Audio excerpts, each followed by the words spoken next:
Però chi non parla il dialetto? Anche nei momenti di rabbia, tutti, tutti. Ecco, ci sono quelli italofoni che poi si incazzano e parlano siciliano. Quindi io oggi vi voglio parlare stasera, qui 10 minuti di bellezza. La bellezza della lingua siciliana, a cominciare dagli indovinelli, quelli che i nostri nonni chiamavano indovinagli. E gli indovinelli rappresentavano quella che era la scuola domestica. Sapete che 80 anni fa, 100 anni fa, non tutti potevano completare gli studi. Mia madre, per esempio, alla terza elementare, appena ha finito la terza elementare, mio nonno l'ha prelevata e ci disse: tu da stare in casa perché devi accudire i tuoi fratelli, che erano più piccoli. Lei era prima di 8 figli.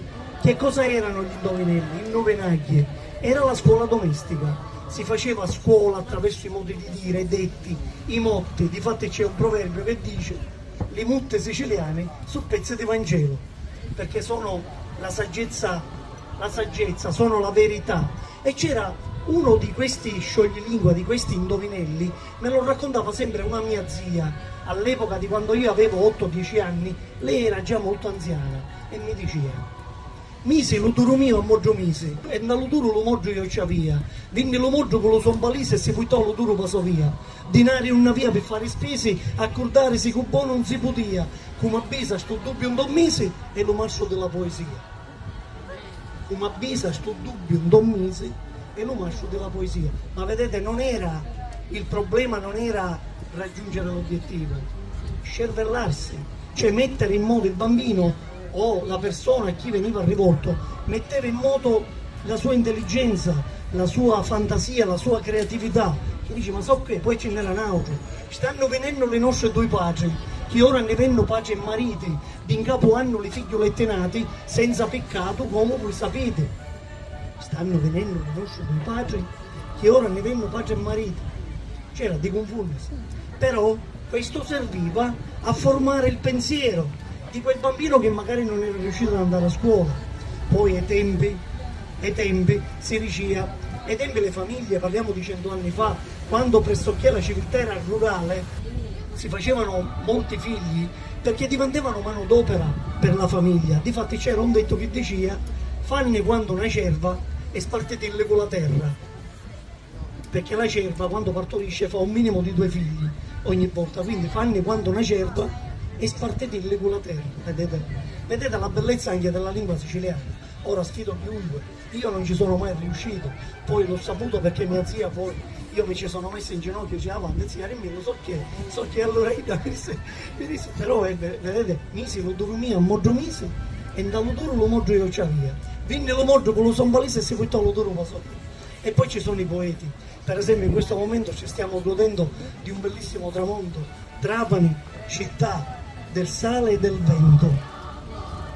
Ecco, per esempio questo poeta davanti a un mulino abbandonato, un poeta salinaro, si esprime in questo modo. Guardate che bellezza: culi filini ti facisti a varva, t'arriducisti a silupi di corva, di tanta vera gente inubilitati ne restano 2 mura sderrubati, tra la biancura delle tue salini, tra canti di salini e marinara, la tua funzione fu preziosa e rara, di Trapani tu fuste la bandiera.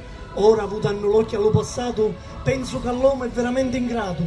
Tu lo servisti e lo faciste leto, ma per compenso ti metti di lato. Ecco, questa era un'autobiografia. Lui anziano, già in pensione, che non si sentiva più utile alla società, ecco, si rispecchiava in quel mulino abbandonato che un tempo invece dava da vivere, dava sostentamento a tante famiglie. Vedete la bellezza? E poi ci sono i poeti impegnati, quelli che fanno poesia impegnata. Per esempio uno tra questi era Ignazio Buttitta. Chi non conosce Ignazio Buttitta? Ignazio Buttitta, sapete, mi vengono in mente tante cose. Recentemente mi sono recato a Bagheria e insieme all'amico Giuseppe Gerbino e abbiamo intervistato una persona che ha conosciuto Ignazio Buttitta di persona, c'è stato a fianco 40 anni. Ignazio Buttitta criticava i poeti, alcuni poeti, perché lui, essendo un poeta impegnato, cioè un poeta impegnato socialmente, cioè che faceva poesia di denuncia sociale, ecco, lui criticava i poeti e diceva: mentre la mafia ammazza i sindacalisti, ci sono poeti che parlano di tramonti, di albi, di sole, di prati, di ciuri, Ecco, lui un po' li criticava, perché lui effettivamente si era schierato e si è fatto voce degli ultimi. A proposito di poesia impegnata, vi voglio condividere una poesia che scrissi qualche tempo fa sulla falsariga di Ignazio Buttitta. Sarebbe felicissimo lui ascoltando questa poesia. Non voglio usare i soliti parole, per dire di sta terra so che a dire, e manco pur essendo scialacore, parlare di tramonti, darbi e sere. Voglio capire solo se sta terra vuole ascippare a rari cadumali, chi sempre più la punge, si l'afferra, ci sucro sangue e poi ci stocca l'ali. Voglio capire se giusti miei frati vogliono affrontare lo problema inchino o vogliono solo sangue, sciate, restando indifferenti di continuo. Voglio capire se i sacrifici di tanti che morero per giustizia, non fuori tato vento, culifici, luttavo con mento contro ogni malizia. Se non volevamo più una gioca pace, o un altro pizzolongo, tutti insieme, avevamo a dire basta, non ne piace. Perché non sopportiamo con estremi lo sangue che ne scorre in tali vini per fare ancora sangue. Se priamo, può darsi che si sciogliono i catini, per avere la libertà che meritiamo, per dare sta Sicilia ai nostri figli, libera e luscia.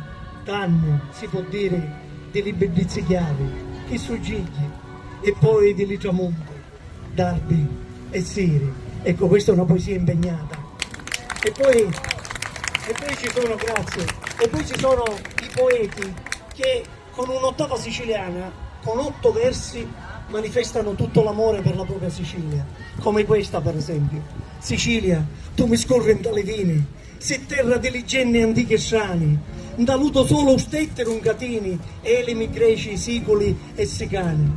Sicilia, le tue notti su divini, e magici tramonti e larbi arcani. Sicilia, lume amuri e senza fini, e vola eterno tra montagne e chiani. 8 versi, guardate che bellezza, e di Alberto Crescenti.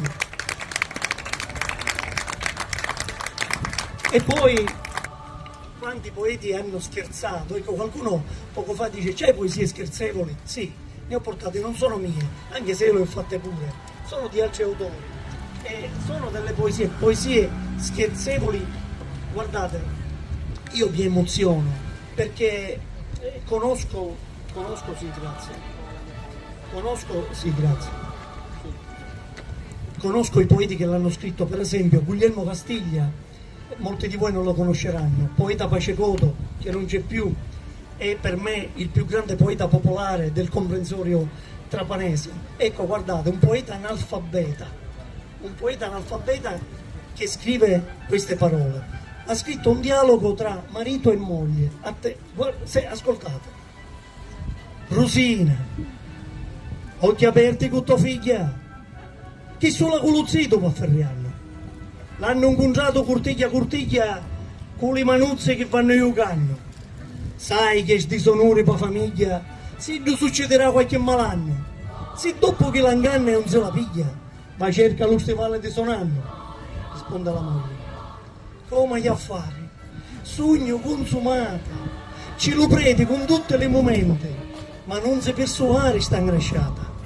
La cosa la ragiona differente, dici, se tu fosse cutedata, lo sfregio ma restasse permanente, ma figlio cari anticchia un'arrancata, che l'hanno per la vesta, non c'è più niente. Vedete la bellezza, un poeta analfabeta, uno che quando si presentava dicendo che io per scuola frequentai una perrera. Questo quando si presentava, cioè, diceva proprio così, io per scuola frequentavo una perrera. Guardate, e poi ce n'è un'altra che voglio condividere con voi, che ha pure una bellezza, perché guardate, è poesia scherzevole, ma che non cede mai alla banalità e nemmeno alla volgarità. Guardate, questo è per esempio un altro dialogo di madre con la figlia, e di Giuseppe Denaro, un altro poeta di questa terra. Alberto Crescenti la sa a memoria, io la leggo. Ecco, la figlia si rivolge alla madre. Madre, come si consa l'insalata? Come, figliuzza mia? Tu non lo sai? La lattuchina falla rimenata, con sale, aceto, spezie ed olio assai. Si viri, madre mia, che sia antiquata, come si conza, io me lo imparai. Una cosa sbricia, senza maestria, e se permette, io te lo insegno a te. Aeri vitte lo papà con Nina, scitti abbrazzati in dallo cammarino, però non c'era nulla lattuchina, né sale, aceto ed olio da vicino. Id era russa come paparina, arriminava lo papà mischino, e quando vita mia che era ammucciata, Nina ci disse, si consola insalata. Ecco, vi voglio lasciare con questa bellezza. Avete ascoltato le mie poesie, ringrazio Giuseppe Gerbino per la recitazione, ringrazio gli interventi Francesca Spada e Anna Vattiata di sensibilizzazione, e ringrazio Alberto Crescendi per il suo intervento. Insomma, vi ringrazio tutti per l'attenzione, volevo lasciarvi con questa bellezza. Io vi ringrazio per l'attenzione, spero che la presentazione sia stata di vostro gradimento, vi abbraccio e grazie a tutti. Grazie.